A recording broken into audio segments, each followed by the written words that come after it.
Book Miller and Harley, unit number 32, how animals harvest energy stored in nutrients.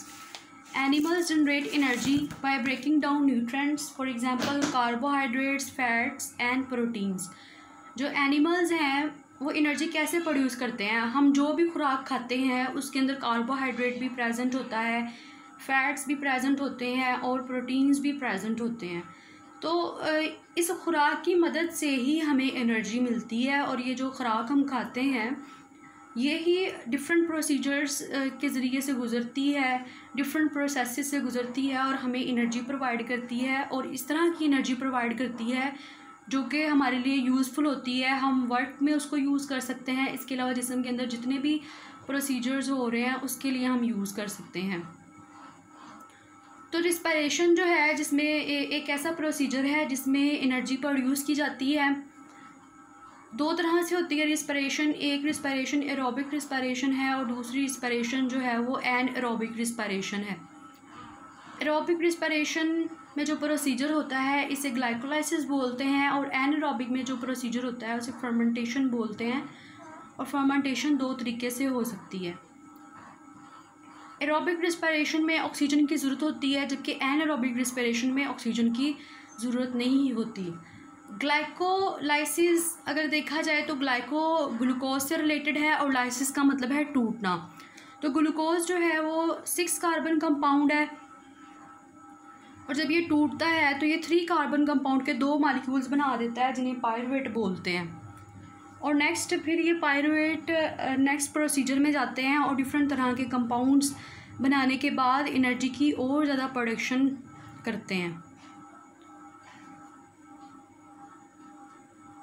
ये procedure glycolysis और इसके अलावा fermentation ये होती कहाँ पे है? बॉडी का कौन सा ऐसा हिस्सा है जहाँ पे रिस्पिरेशन होती है? हमारी जो पूरी बॉडी है उसमें रिस्पिरेशन होती है क्योंकि हमारी जो पूरी बॉडी है वो सेल से मिलके बनी है।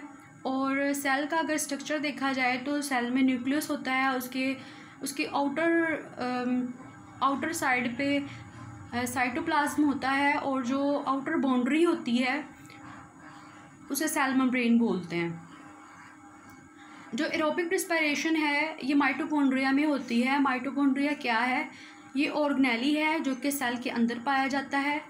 सेल के अंदर डिफरेंट तरह की एंटिटीज, स्मॉल यूनिट्स पाए जाते हैं, सब यूनिट्स पाए जाते हैं जो कि डिफरेंट फंक्शंस परफॉर्म करते हैं। उनमें से एक माइटोकॉन्ड्रिया है और माइटोकॉन्ड्रिया मेम्ब्रेनस स्ट्रक्चर है, मतलब ये कि इसके इर्द गिर्द झिल्ली होती है जो कि प्रोटेक्शन के तौर पे काम करती है।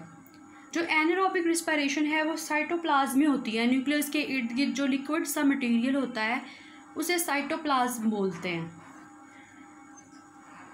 तो इसकी रीज़न क्या है कि जो एनारोबिक रिस्पिरेशन है वो साइटोप्लाज्म में होती है?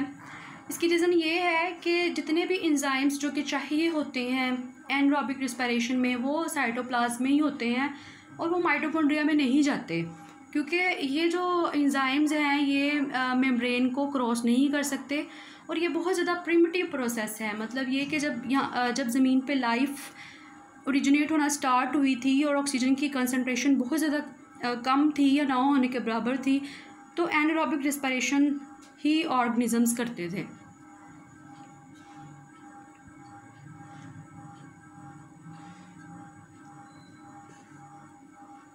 ग्लाइकोलाइसिस क्या है?